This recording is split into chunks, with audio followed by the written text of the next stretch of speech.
अस्सलाम वालेकुम। ये आज मेरा फ़र्स्ट लेक्चर है जो मैं ऑनलाइन ये रिकॉर्ड कर रहा हूँ और इसको मैं यूट्यूब के ऊपर मैं अपलोड कर दूँगा ताकि आप लोग जो है वो अपनी स्टडी के साथ इन टच रह सकें। जैसे कि एचईसी की पॉलिसी भी है और हमारी यूनिवर्सिटी की तरफ से भी इंस्ट्रक्शंस हमें मिली हैं कि स्टूडेंट्स को जो है वो उनकी स्टडी पे कोई सफ़र नहीं होना चाहिए। तो हम इसकी पूरी कोशिश करेंगे कि आप लोगों के साथ इन टच रहें। व्हाट्सएप ग्रुप जो है वो मैंने क्लास के बनवा दिए हैं, डिफरेंट सेक्शंस के डिफरेंट व्हाट्सएप ग्रुप बन गए हैं। और ये मैं वीडियो लेक्चर एक रिकॉर्ड करके इसको यूट्यूब पे मैं अपलोड कर दूंगा और उसका लिंक जो है वो मैं आप लोगों के साथ व्हाट्सएप ग्रुप में शेयर कर दूंगा। बाकी कुछ असाइनमेंट्स या क्विज़ेस वगैरह जो हैं वो भी मैं आपके एलएमएस पे मैं अपलोड करता रहूँगा, तो आप लोग उसको चेक करते रहें। ये जो चैप्टर आज हम डिस्कस कर रहे हैं वैसे हमने किसी और डायरेक्शन में जाना था, लेकिन अब क्योंकि अब हमें थोड़ा सा मोड हमारा चेंज हो गया है, टीचिंग का मोड थोड़ा सा हमें डिस्टेंस लर्निंग वाली साइड पर हमें जाना पड़ रहा है। आप सब लोग जानते ही हैं। दुआ करें कि वो मसला भी जल्द से जल्द ख़त्म हो जाए, हमें सब लोग महफूज रहें और ये वायरस वाला प्रॉब्लम भी जल्द से जल्द जो है वो ख़त्म हो जाए। फिर इंशाल्लाह यूनिवर्सिटी में हमारी क्लासेस हुआ करेंगी तो वहाँ पर जो हमारा असल जो हमारा कोर्स है विजुअल वाला उस साइड पे जो है वो हम ज़रूर इंशाल्लाह जल्दी स्विच करेंगे वहाँ पर। तो चैप्टर नंबर 5 जो है मैं आपको इसका ओवरव्यू दे रहा हूँ। कंट्रोल स्टेटमेंट पार्ट फर्स्ट है इसका। आप सब लोगों ने ये बहुत सारी बातें तकरीबन सारी बातें इसके अंदर पढ़ी हुई हैं, लेकिन फिर भी एक दफ़ा गो थ्रू करवाना जो है ये ज़रूरी है। तो इसको जो है हम देखते हैं एक नज़र। कंट्रोल स्ट्रक्चर्स हैं जिसके अंदर आप लोग जानते ही हैं कि एक स्ट्रक्चर होता है जिसके अंदर हमारी स्टेटमेंट्स जो है वो सीक्वेंस के अंदर एग्जीक्यूट होती हैं और वन आफ्टर एन अदर, कोई स्टेटमेंट स्किप नहीं होती, किसी स्टेटमेंट को एक से ज़्यादा दफ़ा एग्जीक्यूट नहीं किया जाता। वो आपका सिक्वेंशियल स्ट्रक्चर होता है, लेकिन बहरहाल आप उसको अवॉइड भी कर सकते हैं। सिक्वेंशियल स्ट्रक्चर के अलावा अगर आप चाहें तो आप अपने कंट्रोल को मूव कर सकते हैं, स्विच कर सकते हैं। गो टू स्टेटमेंट को यूज़ किया जा सकता है, लेकिन गो टू स्टेटमेंट आप सब लोग जानते ही हैं कि इसको यूज़ करना कोई बहुत ज़्यादा बेहतर अच्छी बात नहीं है। अच्छे प्रोग्रामर्स की निशानी नहीं है कि गो टू स्टेटमेंट्स को यूज़ करें, क्योंकि इसकी वजह से जो कोड हमारा जनरेट होता है उसको हम स्पैगेटी कोड कहते हैं। इसके अंदर ट्रेस करना ज़रा मुश्किल हो जाता है कि हमारा हमारा कंट्रोल कहाँ पर मूव कर रहा है। तो बहरहाल हम इसको देखते हैं जी। गो टू स्टेटमेंट को यूज़ नहीं करना चाहिए कहा जाता है। गो टू लेस प्रोग्रामिंग की वजह से यहाँ पे बात हो रही है। तो सीक्वेंशियल स्ट्रक्चर में हमारे पास एक एक statement one after another execute हो रही होती है। ये इसका यूएमएल एक्टिविटी डायग्राम जो है वो यहाँ पर आपको बताया जा रहा है कि स्टार्ट हो रहा है, एक आपकी स्टेटमेंट आ गई, फिर उसके बाद दूसरी आ गई और उसके बाद आपकी एक्टिविटी जो है वो एंड हो गई। इसके अंदर डिफरेंट सिंबल्स जो है वो यूज़ किए जाते हैं, यहाँ पर आप देख सकते हैं डिफरेंट सिंबल्स। और सिलेक्शन स्ट्रक्चर या सिलेक्शन स्टेटमेंट्स हैं जिनमें हमारे पास इफ़ स्टेटमेंट आ सकती है जिसके अंदर हमारे पास एक ऑप्शन होगी, एक चॉइस होगी। इफ़ एल्स हो सकता है जिसके अंदर हमारे पास दो ऑप्शंस होंगी या दो चॉइसेस होंगी और उनमें से एक एग्जीक्यूट होगी। स्विच हम मल्टीपल के लिए जो है वो हम यूज़ कर सकते हैं, जो चैप्टर नंबर 6 के अंदर कवर करवाया जाएगा। आइट्रेशंस लूप्स को आप सब लोगों ने पढ़ा हुआ है। डिफरेंट टाइप की लूप्स हैं। यहाँ पे एक फॉर ईच लूप जो है वो एक नई लूप आएगी। फॉर ईच लूप जो आप जो कलेक्शन टाइप होती है उसको ट्रेवर्स करने के लिए आप इसको यूज़ कर सकते हैं, कलेक्शंस को।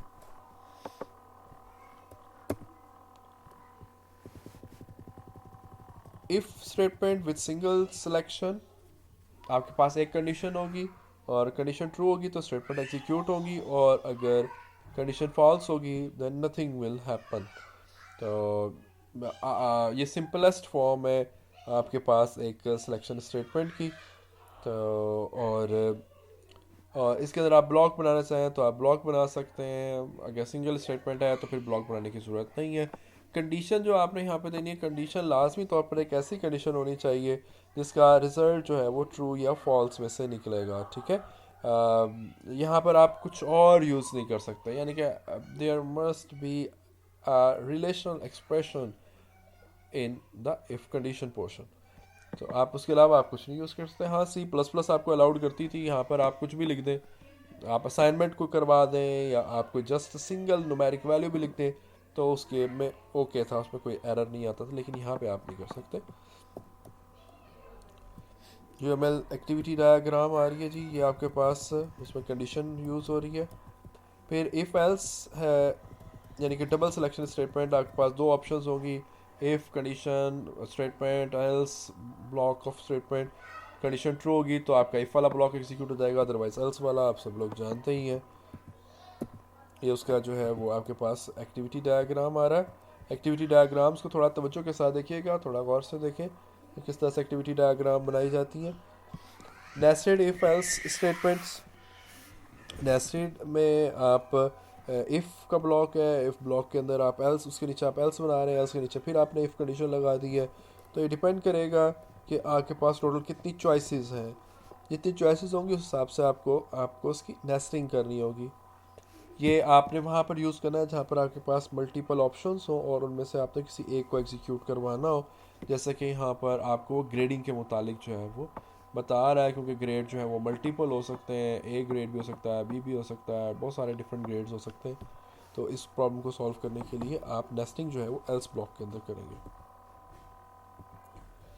डैंगलिंग एल्स प्रॉब्लम आ रहा है। डैंगलिंग एल्स हम कहते हैं ऐसा अगर आपने अपने कोड को प्रॉपरली नहीं लिखा हुआ, यानी इंडेंटेशन प्रॉपरली नहीं की हुई, या आपने जो है वो करली ब्रैकेट्स यानी कि ब्लॉक्स ठीक से नहीं बनाए हुए, तो फिर आपको डैंगलिंग एल्स प्रॉब्लम जो है वो आपको फेस करना पड़ सकता है। डैंगलिंग एल्स प्रॉब्लम, तो डैंगलिंग एल्स की वजह से आपको लॉजिकल एरर्स जो है वो फेस करनी पड़ सकती हैं।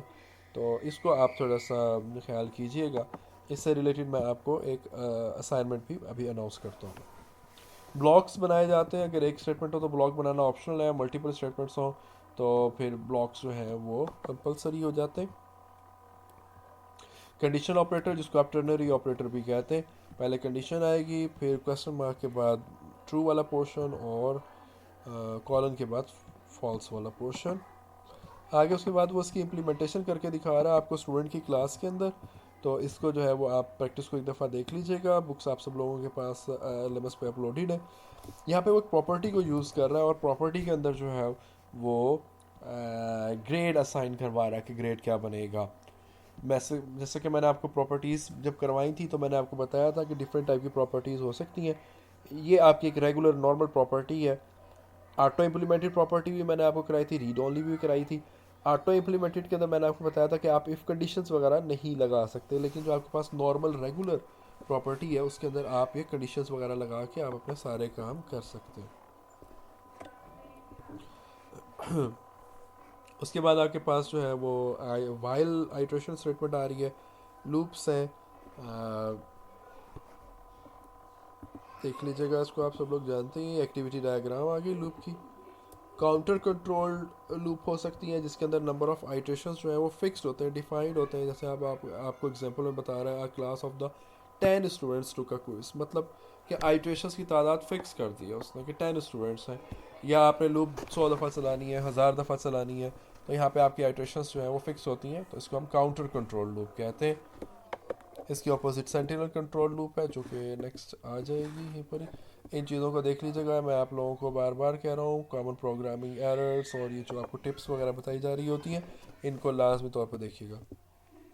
सेंटिनल कंट्रोल लूप, जिसके अंदर आपके पास नंबर ऑफ आइट्रेशंस फिक्स नहीं होती, डिपेंड करता है एक स्पेसिफिक वैल्यू के ऊपर। जब तक यूज़र वो वैल्यू एंटर करता रहेगा आपकी लूप एग्जीक्यूट होती रहेगी, और जैसे ही उसके अलावा यूज़र कुछ और एंटर कर देगा तो आपकी लूप जो है वो टर्मिनेट हो जाएगी। तो उसको हम सेंटिनल कंट्रोल लूप कहते हैं। जैसे कि यहाँ पर वो आपको एक लूप बना के दिखा रहा है, grade while grade not equals to -1, कि जब तक ग्रेड -1 नहीं होगा उस वक्त तक आपकी लूप जो है वो एग्जीक्यूट होती रहेगी। तो एक सेंटिनल कंट्रोल लूप है। और जी इसके बाद ब्लॉक्स की बात कर रहा है कि जी आप उसके ब्लॉक वगैरह बनाएंगे। अगर जैसे सिंगल स्टेटमेंट तो ब्लॉक बनाने की ज़रूरत नहीं है, लेकिन सिंगल स्टेटमेंट में आपने इस चीज़ का लाजमी तौर पर ख्याल रखना है कि वो सिंगल स्टेटमेंट में आपके पास जो आपके पास वेरिएबल यूज़ हो रहा है कंडीशन के अंदर, उसकी वैल्यू डेफिनेटली चेंज होती है, अदरवाइज़ आपकी लूप जो है वो इन्फिनिटी के अंदर जो है वो चली जाएगी। Simple type explicit and implicit conversion, explicit conversion आप करेंगे कास्ट ऑपरेटर को लगा के, या आप कास्ट, ये जैसे यहाँ पे इसने लिखा है ये कास्ट ऑपरेटर है, अगर आप कास्टिंग नहीं करना चाह रहे हैं तो फिर आप जो है वो कन्वर्ट की क्लास को यूज़ कर सकते हैं, कन्वर्ट और डॉट आगे उसका कोई भी मेथड जिसमें आपने उसे कन्वर्शन करनी है तो आप उसको यूज़ कर सकते हैं। नीचे कास्ट ऑपरेटर के मुतालिक आपको बता रहा है। टाइप प्रमोशंस हो सकती हैं जिसके अंदर लोअर डाटा टाइप को हायर डाटा टाइप के अंदर कन्वर्ट किया जाता है, और ये टाइप प्रमोशंस जो हैं वो नॉर्मली इम्प्लिसिटली हो जाती हैं, एक्सप्लिसिट करने की ज़रूरत नहीं होती। कास्ट ऑपरेटर आप किसी भी टाइप के साथ यूज़ कर सकते हैं, आप यानी कि प्रमोशन भी कर सकते हैं, और अगर आप चाहें तो उसके अपोजिट काम यानी कि आप हायर डाटा टाइप को लोअर डाटा टाइप के अंदर भी कन्वर्ट कर सकते हैं। लेकिन हायर टू लोअर में कन्वर्शन करने में हमेशा ये बात ध्यान में रखिएगा कि वहाँ पे हमारा डाटा लॉस्ट होने के चांसेस होते हैं। फ्लोटिंग पॉइंट की नंबर से की आप फॉर्मेटिंग कर सकते हैं, कॉलन एफ लगा के आप जो है उसकी फॉर्मेटिंग कर सकते हैं। ये वाला जो आपको वो मेथड बता रहा है, इस मेथड के अंदर ये स्ट्रिंग्स को जो है वो यूज़ कर रहा है, तो उसके अंदर डॉलर साइन स्टार्ट के अंदर लाजमी तौर पर आएगा। Nested control structure, structure with in structure, ये इसकी एग्जांपल है, लूप्स वगैरह लगा के दिखा रहा है। इसके अलावा कंपाउंड असाइनमेंट ऑपरेटर है, तो इसके अंदर असाइनमेंट भी हो रही है और आपके पास जो है अरिथमेटिक ऑपरेशन भी परफॉर्म हो रहा है।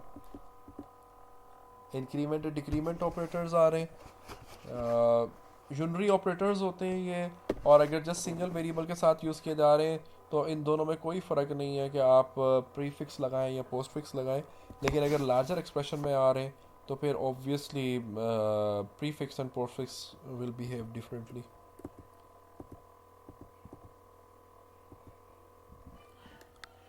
ऑपरेटर्स प्रेसिडेंस एंड एसोसिएटिविटी, ये पहले भी मैं डिस्कस किया था, तो यहाँ पे क्योंकि नए ऑपरेटर्स इंट्रोड्यूस करवाए गए इसलिए इस टेबल को एक दफ़ा फिर से आप गो थ्रू करेंगे।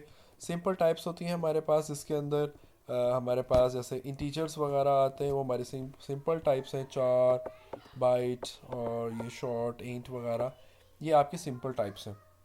सिंपल टाइप्स जो होती हैं ये आपकी क्लासेस से हट के होती हैं, यानी क्लासेस के बगैर होती हैं। सिर्फ यही एक ऐसी चीज़ है हमारे ऑब्जेक्ट ओरिएंटेड प्रोग्रामिंग्स के अंदर जिनके अंदर क्लासेस को यूज़ नहीं किया जाता, और रीज़न उसकी ये है कि ताकि आपकी जो परफॉर्मेंस है प्रोग्राम की, क्योंकि सिंपल कैलकुलेशन हमने करने के लिए इन वेरिएबल्स को यूज़ करना होता है, तो आपके प्रोग्राम की परफॉर्मेंस जो है वो कंप्रोमाइज़ ना हो, उस पर कोई फ़र्क ना पड़े, इसलिए इनको सिंपल रखा जाता है विदाउट क्लासेस। चैप्टर का रैप अप आ गया, सिंपल सा छोटा सा चैप्टर था। इसकी एक्सरसाइज जो है वो मैं आपको ये दूसरी बुक जो है यहाँ से दिखा दूँ, ये मैंने ओपन किया हुआ है 5.13, उसके सेक्शन का रिव्यू है।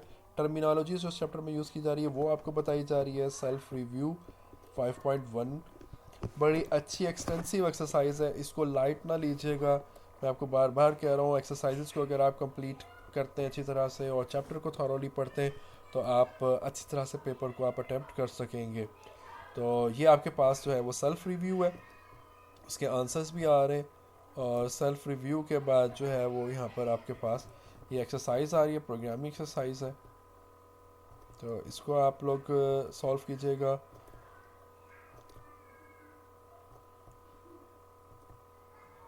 ये काफ़ी सारी एक्सरसाइज दी हुई है। डैंगलिंग एल्स प्रॉब्लम की मैं बात कर रहा था, तो ये आपकी असाइनमेंट होगी कि आपने 5.27 डैंगलिंग एल्स प्रॉब्लम और 5.28 ये भी डैंगलिंग एल्स का ही प्रॉब्लम है, तो आप लोगों ने इसको जो है वो सॉल्व करना है। ये मैं आपके LMS पर भी अपलोड कर देता हूँ एज एन असाइनमेंट, लेकिन आप लोग जो है वो इसको सॉल्व करें और सॉल्व करने के बाद अपने LMS पर आप इसको अपलोड कर दें। काफ़ी अच्छी बड़ी एक्सटेंसिव एक्सरसाइज है, ये मत समझिएगा कि इस चैप्टर में तुमने कुछ पढ़ा ही नहीं, कोई नई बात नहीं आई, लेकिन ये सारी एक्सरसाइज जो है ये करना ज़रा डिफ़िकल्ट हो जाएगा अगर आप लोगों ने इसको तवज्जो सही से ना दी तो इसको आप लाजमी तौर पे करेंगे। मेकिंग ए डिफरेंस एक्सरसाइज, और बड़ी अच्छी एक्सटेंसिव एक्सरसाइज दी हुई हैं जो कि आपके CLOs के साथ भी बड़ी मैप करती हैं। तो ये 41 एक्सरसाइजेज हैं जी, ये आप लोग लाजमी कीजिएगा, और आपको कोई भी इशू हो आप अपने ग्रुप पे उसको आंसर कर दें, लेकिन रेलेवेंट चीज़ें जो है वो पूछी जाएं, या आप प्राइवेट में मुझे मैसेज कर दें व्हाट्सएप के ऊपर, मैं इंशाल्लाह जैसे ही मुझे टाइम लगेगा मैं उसका रिप्लाई ज़रूर करूँगा। घर पर रहें, बाहर ना निकलें और अपनी स्टडी के ऊपर फोकस करें। इस प्रॉब्लम को, ये जो वायरस वाला प्रॉब्लम है, इसको हम थोड़ा सा सोशल कट ऑफ करके इसको जो है वो हैंडल किया जा सकता है। तो इसके ऊपर ज़रा फोकस करें, गैदरिंग्स, बाहर निकलना, इन चीज़ों को कम्प्लीटली अवॉइड करें। ओके जी, अल्लाह पाक हम सबको अपनी हिफ्ज़-ओ-मान में रखें। अल्लाह हाफिज़।